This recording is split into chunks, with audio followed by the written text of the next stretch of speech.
Bismillahirrahmanirrahim. Assalamualaikum warahmatullahi wabarakatuh. Perkenalkan, nama saya Muhammad Rizal Saputra. Di sini saya akan mencoba untuk mempresentasikan hasil dari tugas kelompok kami, yaitu laporan hasil audit keuangan Indofood Sukses Makmur Tbk tahun 2014-2015 dan 2018-2019 pada mata kuliah Audit Manajemen, yang dimana tugas kelompok ini disusun oleh yang pertama ada saya sendiri, yaitu Muhammad Rizal Saputra. Yang kedua ada saudari Siti Fajar Rahmah, dan yang ketiga ada saudari Yuningsih. Selanjutnya itu ada tujuan audit, di mana tujuan audit di sini yang pertama yaitu untuk menganalisis kinerja PT Indofood Sukses Makmur Tbk dengan menggunakan analisis rasio, dan yang kedua untuk mengetahui perkembangan keuangan PT Indofood Sukses Makmur tahun 2014-2015 dan 2018-2019. Yang selanjutnya yaitu temuan audit, di mana temuan audit ini kita sajikan dalam tabel yang bersangkutan dengan laporan keuangan pada tahun 2014, 2015, 2018, 2019. Oke, dapat kita lihat tabel di sini bahwasannya ada beberapa yang kita harus bacakan, seperti yang tertera di sini, yaitu ada aset lancar, di mana pada aset lancar pada tahun 2014 ini itu mencapai di kisaran 41 juta 14.001 rupiah, dan pada tahun 2015 42 juta 816.007 rupiah, di mana pada tahun 2014 ke 2015 itu terjadi kenaikan. Dan pada tahun 2018 itu ada di kisaran 14.121.006 rupiah, dan pada tahun 2019 16.624.009 rupiah. 2018-2019 itu juga mengalami kenaikan. Yang selanjutnya yaitu ada current liabilitas atau hutang jangka pendek, di mana pada tahun 2014 itu mencapai 22.658.008 rupiah, dan pada tahun 2015 itu mencapai 25.107.005 rupiah, dan pada tahun 2018 itu mencapai 7.235.004 rupiah, dan pada tahun 2019 6.556.004 rupiah, di mana bisa kita ketahui di tahun 2014-2015 itu terjadi kenaikan, dan pada tahun 2018 ke 2019 itu terjadi penurunan. Yang selanjutnya yaitu ada total aset, di mana total aset ini pada tahun 2014 itu mencapai di kisaran 86 juta 77.002 rupiah, dan pada tahun 2015 itu mencapai 91 juta 831.005 rupiah, dan pada tahun 2018 itu mencapai 34 juta 367.002 rupiah, dan pada tahun 2019 38 juta 709.003 rupiah, di mana pada tahun 2014 ke 2015 itu terjadi kenaikan, dan pada tahun 2018 ke 2019 juga terjadi kenaikan. Yang selanjutnya itu ada total equity atau total ekuitas. Pada tahun 2014 itu mencapai 40 juta 274.002 rupiah, dan pada tahun 2015 43 juta 121.006 rupiah, dan pada tahun 2018 22 juta 707.002 rupiah, dan pada tahun 2019 26 juta 671.001 rupiah. Yang dimana di sini tuh dari tahun 2014 ke 2015 itu terjadi kenaikan, dan juga tahun 2018 ke 2019 terjadi kenaikan juga.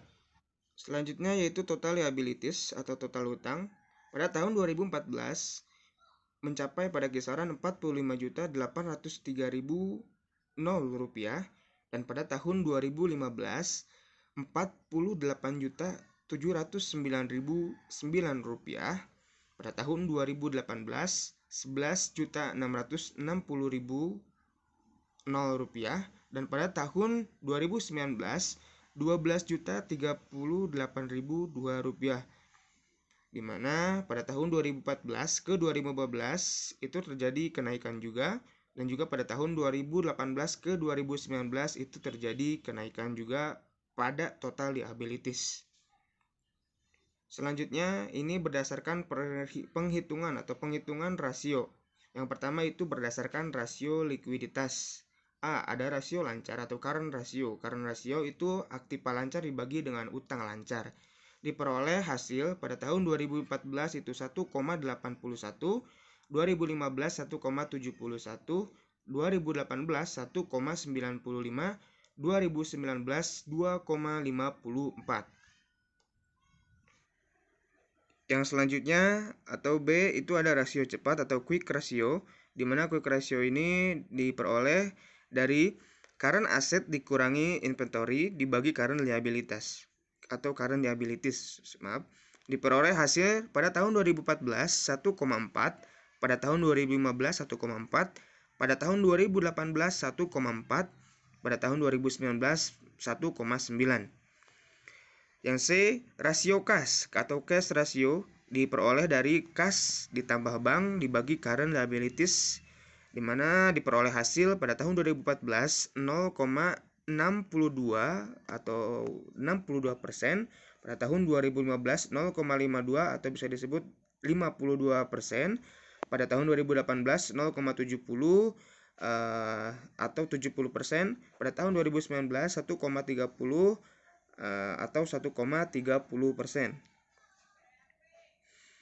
D. Rasio perputaran kas. Rasio perputaran kas itu diperoleh dari penjualan bersih dibagi modal kerja bersih. Diperoleh hasil pada tahun 2014 itu 3,5, pada tahun 2015 3,6, pada tahun 2018 5,6, pada tahun 2019 4,2. Yang selanjutnya tuh E, yaitu inventory to net working capital atau disingkat dengan ITNWCR, atau diperoleh dari persediaan inventory dibagi modal kerja bersih, di mana diperoleh hasil pada tahun 2014 0,46, pada tahun 2015 0,43, dan pada tahun 2018 0,58, pada tahun 2019 0,38. Baik, pada rasio likuiditas ini saya akan mencoba untuk menjelaskan dari salah satu contoh rasio lancar current asset atau current ratio di tahun 2014. Di sini diperoleh hasil yaitu 1,81, yang artinya jumlah aktiva lancar sebanyak 1,8 kali utang lancar, atau setiap Rp1 utang lancar itu dijamin oleh Rp1,8 harta lancar, atau sama dengan 1,8 dibanding 1 antara aktiva lancar dan utang lancar. Begitupun dengan tahun-tahun yang lainnya seperti tahun 2015, 2018, dan juga 2019. Yang selanjutnya yaitu berdasarkan rasio solvabilitas. Yang pertama itu ada DAR, di mana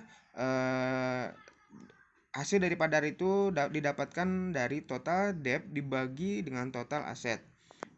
Diperoleh hasil pada tahun 2014 itu 0,53%, pada tahun 2015 0,53%, dan pada tahun 2018 0,34%, dan pada tahun 2019 0,31%. Yang B itu ada DER, di mana total utang dibagi equity, dan diperoleh hasil pada tahun 2014 itu 1,14,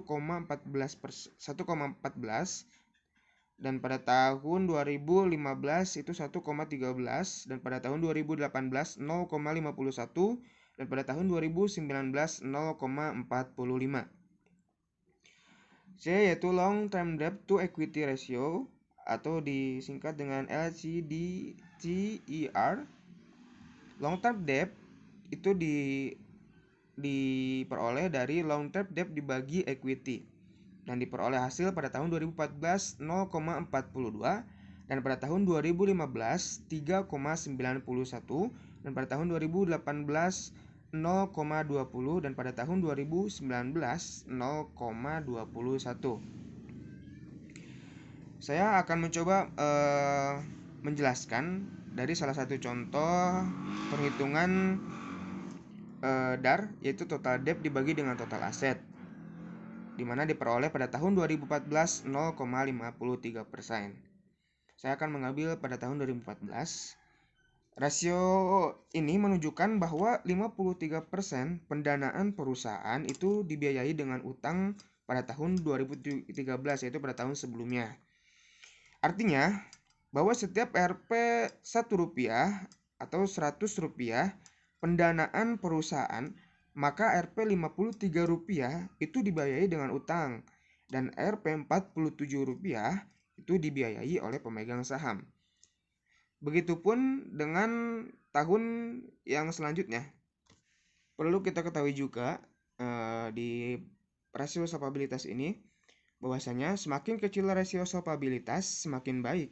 Karena kenapa? Karena beban perusahaan untuk membayar kewajiban bunga atas hutang itu akan sedikit. Jadi ini akan mempermudah perusahaan dan tidak akan memperberat apabila pada rasio solvabilitas itu mendapatkan rasio yang kecil. Selanjutnya yaitu berdasarkan profitabilitas. Yang pertama atau A, ada gross margin profit. Itu dihasilkan dari laba kotor dibagi pendapatan penjualan dan diperoleh hasil pada tahun 2014 26,9% dan pada tahun 2015 26,9%, tahun 2018 31,9%, pada tahun 2019 34,1%. Nah, selanjutnya itu ada net profit margin, dihasilkan dari net income dibagi net sales dikali 100. Diperoleh hasil pada tahun 2014 itu 9,9% dan pada tahun 2015 7,7% dan pada tahun 2018 16,7% dan pada tahun 2019 17,6%. Nah, selanjutnya C, return on asset atau ROA, itu dihasilkan dari laba bersih dibagi total aset dikali 100%. Diperoleh hasil pada tahun 2014 7,4% dan pada tahun 2015 5,4% dan pada tahun 2018 18,8%. Pada tahun 2019 19,2%.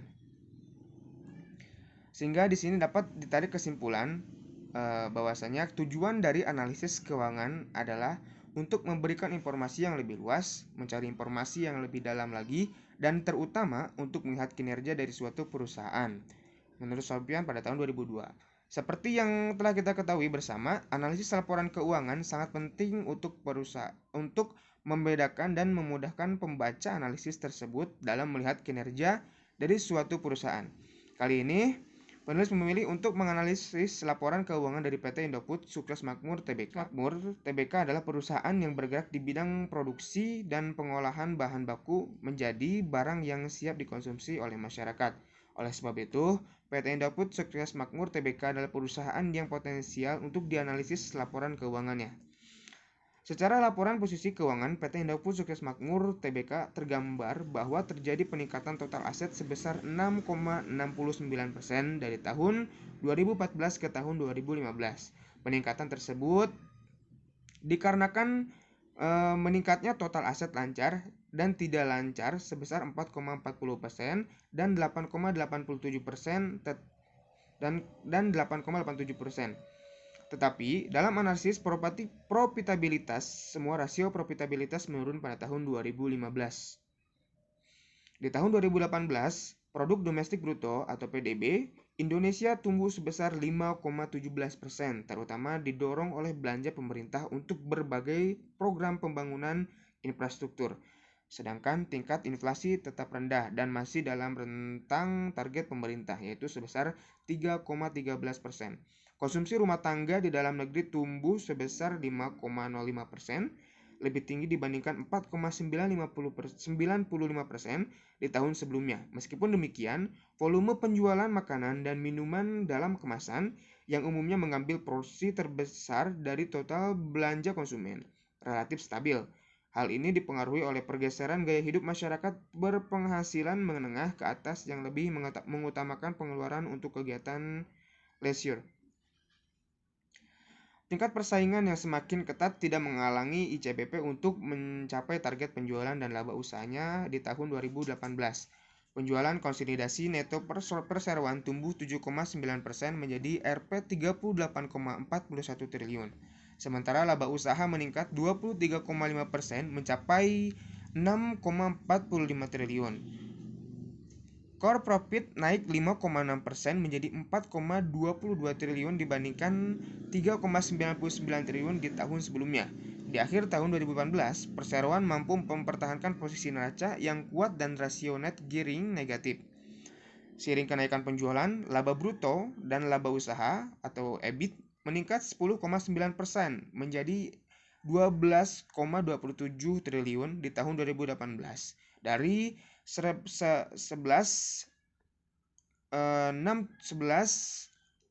triliun di tahun 2017.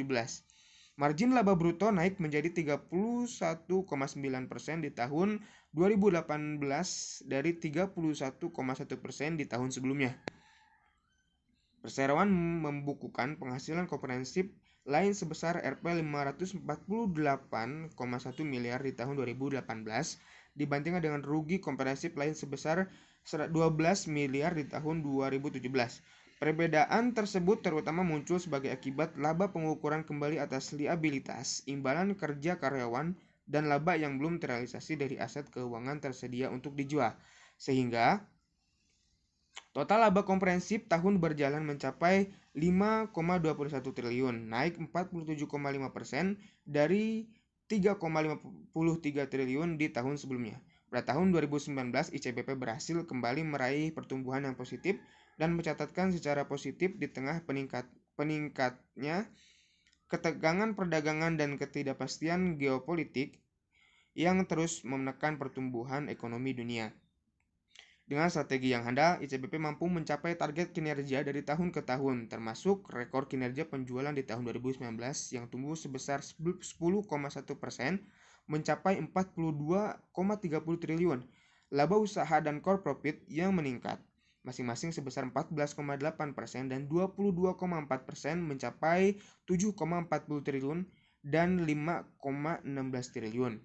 Di akhir tahun 2019, ICBP berhasil mempertahankan posisinya sebagai net cash company dengan net gearing sebesar negatif 0,23 kali. ICBP terus mendorong penjualan dan meningkatkan pangsa pasar melalui peluncuran produk baru serta kampanye merek yang efektif. Dalam analisis likuiditas, solvabilitas, dan profitabilitas, PT Indofood Sukses Makmur Tbk masih dapat dikategorikan dalam perusahaan yang cukup bagus. Tetapi, dalam analisis profitabilitas, semua rasio profitabilitas menurun pada tahun 2015 dan terus meningkat kembali di tahun 2019.